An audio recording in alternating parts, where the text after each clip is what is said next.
start with Brent and then go to Adam. With a couple of weeks to go here, what do you think you are in the return game in terms of finding returners and the uncertainty maybe at the punt return with Jamad obviously being out and Boo's situation? Where are you at in maybe auditioning for those spots? Yeah, we're in a great spot. You know, we got a lot of guys that we train, like a whole stable of guys that go out there, they catch every single day. You know, from receivers to DBs, guys that have speed, can go out there, make a cut, make a play. We got a stable of guys that we're looking at, and the guys you mentioned before are still in the mix too. But we feel great about that and where they're at. Just to follow up to that, like how deep do you want that to be, and how much would you feel confident in changing up the returners game to game within the year, or do you want to get a one guy and settle? Yeah, I mean, like you look a couple years back with D. Williams, it was nice to have one guy that's consistent and you know who he is and he's a playmaker. We have those types of guys as we keep figuring out through camp and we see who that guy is going to become. It'd be great to have him out there from week one on, whoever it is, whoever takes that thing over. But you do have the opportunities with all the people we've been training to throw somebody in, and we're prepared to do that. We got those guys. Coach, in terms of kickoff returns, how do you guys determine how to be aggressive on fair catching, taking the ball to 25, or trying to take it out and make a big play there? Yeah, kickoff return, you said? Yeah, I mean, statistically, there's a lot of things that don't support taking it out every single time. And for us, our unit, we got to play smart. And, you know, it depends on a lot of factors. How's the wind? What's the score of the game? Is it the second quarter, the fourth quarter, whatever it may be? But we've got a lot of those factors that we go through and we work through. But our unit, I mean, we're putting ourselves in a position that we're like a home run derby mentality. When our pitch comes our way, we want to swing it. We want to go and score and be 100 yards down the field the other way.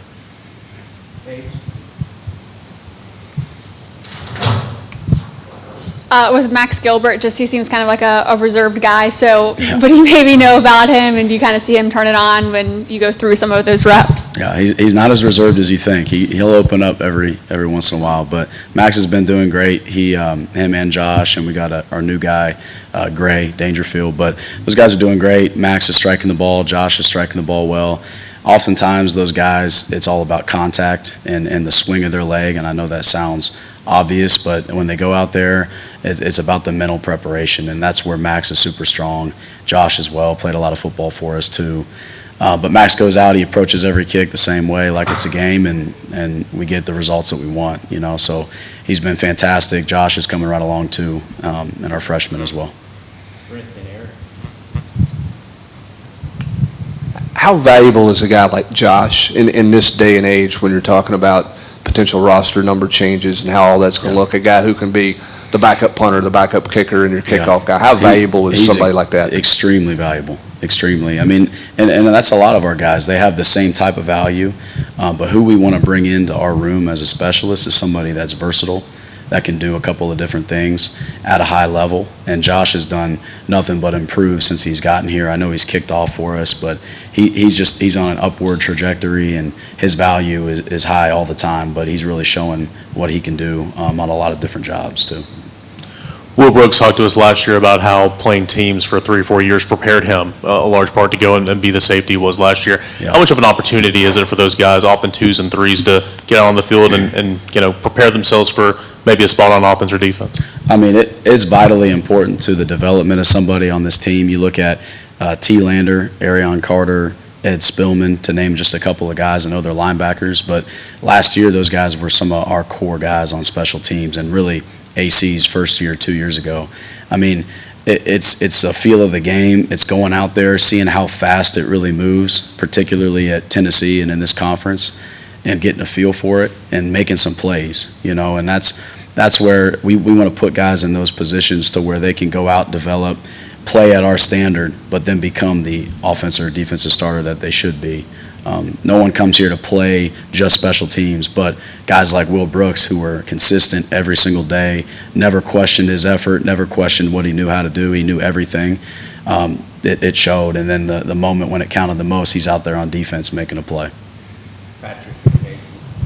What's it been like working with Jackson coming in and seeing part of his development and Yeah. his unique skill set and his personality and all the things that he's Yeah. brought to this program? It's been great. You know, I got here right around the same time, a little bit before, but Jackson got here, me and him the same year. It's been awesome to see him grow, kind of understand America in general. He had a lot of things he had to learn, but just getting him, you know, adapted to being here at Tennessee and being away from home for a while. But he's grown into who he is, and he's a fantastic player. He's got a huge skill set. He's got a bright personality, as we know, but, you know, he's a pro. He's been a pro. He did it in the AFL in Australia. Having a guy like that at a punter spot, it's important because he goes out there and the moment's not too big for him. You know, he's been on a big stage before, and then he's going into, you know, his third year. So he's great to work with. Again, his skill set is one of his biggest strengths. He can be very versatile in all the things that he does. Talking about kind of the mentality mindset piece of being a kicker or a punter, when you look at a guy and he's about to go into a game or even in practice, what are some of the signs that you know that he is mentally ready to go out there and perform, since it is such a big piece? From a specialist standpoint or just any player? From a specialist. Specialist. I mean, a lot of the times, I mean, you ask our guys that got here, and you ask Jackson and Bennett and even Max will tell you, they're honest about it. They get here their first year, and after that year has progressed, they might say, hey, I don't know if I would have been fully ready to go full-time in a game, but it's the preparation and practice that got them to the spot they're at now. So when we're in the game, I mean, those things have been decided long before that moment. But it's the look in their eye. It's how they approach every rep. They know their job. It's not a hard job to mentally grasp, but the task at hand is really challenging. The elements, the crowd, the rush. But we try to say, block all that stuff out, because it's no different if I go out and kick in front of 102,000 versus if I'm out there on the practice field and I'm kicking just with myself. But the look in their eye, their preparation every single day, it gives me the confidence, but really gives them the confidence that they go out there and they can smash their opportunity. Thank you. Yep. Thanks, guys. Appreciate it.